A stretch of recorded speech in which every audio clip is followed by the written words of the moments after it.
আপনারা অবগত আছেন যে র্যাপিড অ্যাকশন ব্যাটালিয়ন প্রতিষ্ঠার লগ্ন থেকেই দেশের আইন শৃঙ্খলা রক্ষা এবং জনগণের জানমালের নিরাপত্তায় অগ্রণী ভূমিকা পালন করে আসছে।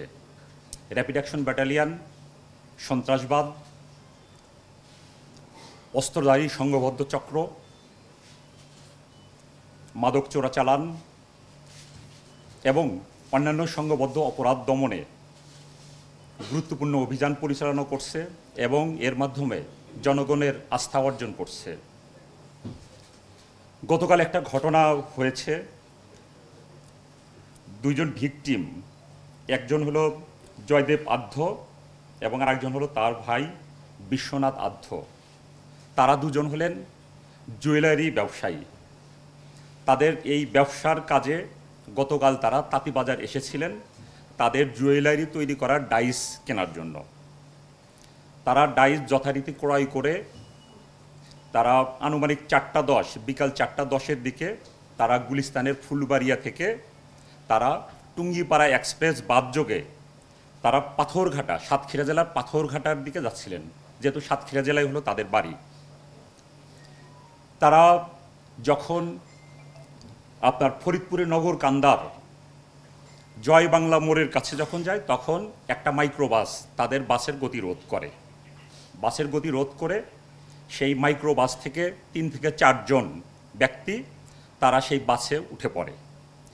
তাদের পরনে ছিল র্যাবের জ্যাকেট পরা, তাদের হাতে হাত করা ছিল, তারপর আপনার এইখানে দেখতে পাচ্ছেন ওয়াকি টকি ছিল, তাদের র্যাবের যে আইডি কার্ড, প্রত্যেকের ছবি ছবি সম্বলিত সেই আইডি কার্ড ছিল, ক্যাপ ছিল, তারপরে র্যাবের যে জ্যাকেটগুলো দেখতে পাচ্ছেন জ্যাকেট পরা ছিল।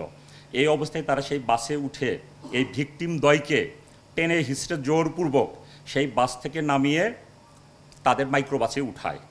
মাইক্রোবাসে উঠানোর পরেই কাপড় দিয়ে ভিকটিম দ্বয়ের চোখ বেঁধে ফেলে। চোখ বেঁধে তারপরে তাদের বডি সার্চ করে তাদের কাছে যা পেয়েছিল, কিছু টাকা পেয়েছিল, তারপরে তারা যেই মালামালগুলো ক্রয় করেছিল এগুলো পেয়েছিল, এগুলো তারা নিয়ে নেয় এবং তাদেরকে প্রহার করে। র্যাপিড অ্যাকশন ব্যাটালিয়ন যখন তথ্য প্রযুক্তির সহযোগিতায় এবং অন্যান্য সোর্সের মাধ্যমে আমরা যখন জানতে পারি, আমরা মূলত আসলে এই ঘটনার আগে থেকে জানতে পারি যে একটা ডাকাত চক্র ডাকাতির জন্য পথে আছে, তখনই কিন্তু আমাদের টিম তাদের সন্ধানে ধাওয়া করে। অবশেষে সেই ডাকাতি করাকালীন আমাদের 2টা টিম ছিল। আমাদের র্যাব হেডকোয়ার্টার, আমাদের এই ব্যাটালিয়ন হেডকোয়ার্টারের একটা টিম ছিল, আর শ্রীনগর আমাদের যে ক্যাম্প আছে সেই ক্যাম্পের একটা টিম ছিল।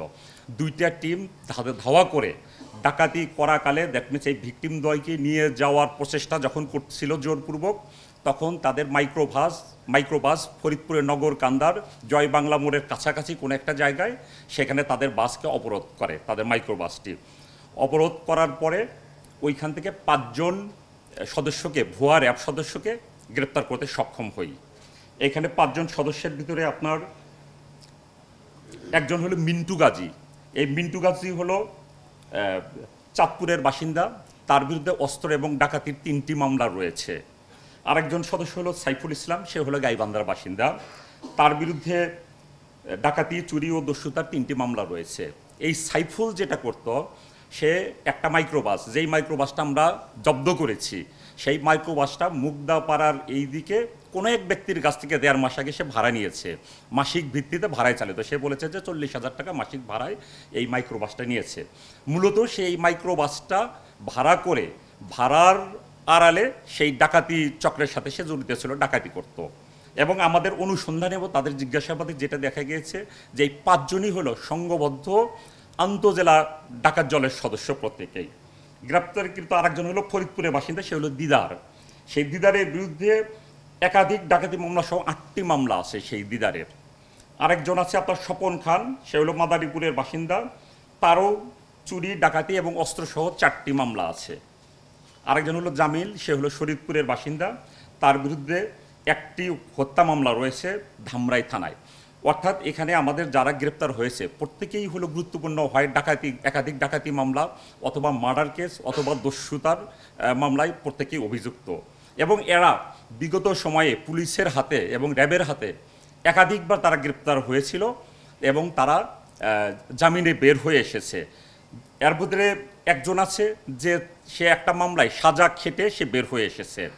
এদের ভিতরে আবার আরেকটা দেখা গিয়েছে আপনার, যেমন সাইফুল ইসলাম। সাইফ এইখানে দুইটা সদস্য আছে, দুইজন সদস্য, এরা হলো জেলখানায় এদের সাথে পরিচয়।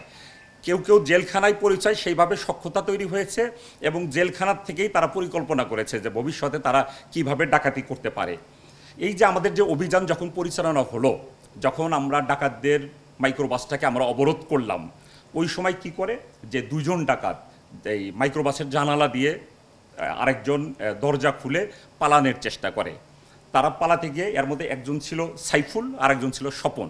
এরা পালাতে যখন যায় তখন উত্তেজিত জনতা চলে আসে। যখন একটা ঘটনা ঘটতেছে আশেপাশে থেকে লোকজন চলে এসে ধাওয়া করে তাদেরকে ধরে ফেলে, ধরে তাদের মারপিট করতে থাকে এবং তাদের যে মাইক্রোবাসটা ছিল সেই মাইক্রোবাসটাও ভাঙচুরের চেষ্টা করে।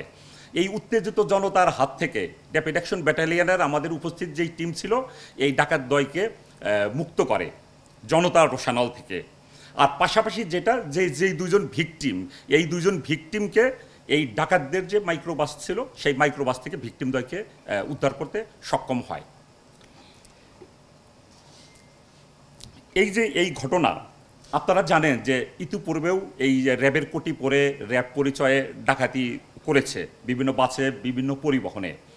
এখন যেটা যে আমরা যদি একটু সচেতন হই, যারা আন্তঃজেলা বাস সার্ভিস মালিক যারা আছেন, আমাদের বাসের যদি সিসি ক্যামেরা আমরা লাগাই তাহলে যেটা হবে যে বাসে কে উঠলো কে কখন নামলো প্রত্যেকেই ট্রেস করা সম্ভব হয়। এতে কি হবে যে অপরাধীরা ভয়ে এই বাসের ভিতরে কোনো ডাকাতি ঘটাবে না। আর অগত্যা যদি সিসি ক্যামেরা সেট করা সম্ভব না হয়, অ্যাটলিস্ট যখন কোনো একটা স্থান থেকে কোনো একটা স্থান থেকে বাস ছেড়ে যাবে তখন যেটা সবার ছবি নেয়, বাসের সকল যাত্রীদের ছবি নেয় এবং এদের যেন ভিডিও নেয় এবং রাস্তায় যেন কোনো যাত্রী উঠানো যাতে না হয়। এতে কি হবে যে পরিবহনটা নিরাপদ হবে এবং এইখানে যারা পরিবহন করবে যাত্রী তারাও নিরাপদ বোধ করবে। আপনারা দেখেছেন যে আমরা তাদের যখন আমরা গ্রেপ্তার করি তাদের পজিশন থেকে আমরা বেশ কিছু আলামত আমরা উদ্ধার করি। একটা মাইক্রোবাস আমরা উদ্ধার করি, আপনাদের দুইটা ওয়াকি টকি সেট, এই দুইটা সেট একদম কার্যকর। গত রাতে আমরা টেস্ট করেছি, এটা 4 থেকে 5 কিলোমিটার দূর পর্যন্ত যোগাযোগ করা যায় এই ওয়াকি টকি সেটের মাধ্যমে। তারা যারা ডাকাত তারা এই ওয়াকি টকি সেটের মাধ্যমে নিজেদের মাধ্যমে যোগাযোগ করতো এটা, এবং ভয় দেখানোর জন্য, মানে তাদের সত্যিকার র্যাব সদস্য এটা ফিল করানোর জন্য তারা ওয়াকি টকি সেট ব্যবহার করতো এবং এই সরঞ্জামারিতে আপনারা দেখছেন পিস্তল সদৃশ যেই বস্তুটা আছে এগুলো তারা ব্যবহার করতো এবং জনগণকে, এবং তাদের ভিতরে যে যোগাযোগগুলো হতো, ভিকটিমকে যখন চোখ বেঁধে নিজেরা যোগাযোগ করতো তাদের কমিউনিকেশনগুলো এমন ছিল যে তাদের বোঝানোর চেষ্টা করতো যে আমরা আসলে সত্যিকারের র্যাব সদস্য। কাজেই জনগণকে সতর্ক থাকার জন্য আমি আহ্বান করছি যে র্যাব পরিচয়ে যখন কোনোখানে যখন অভিযান করবে তখন আপনারা অবশ্যই তাদের পরিচয় আপনারা যাচাই করবেন, তাদের আইডি কার্ড সঠিক কিনা। এইখানে যে আইডি কার্ড আছে এই আইডি কার্ডগুলো আপনারা দেখলেই বুঝতে পারবেন যে এগুলো হলো ফেক আইডি কার্ড।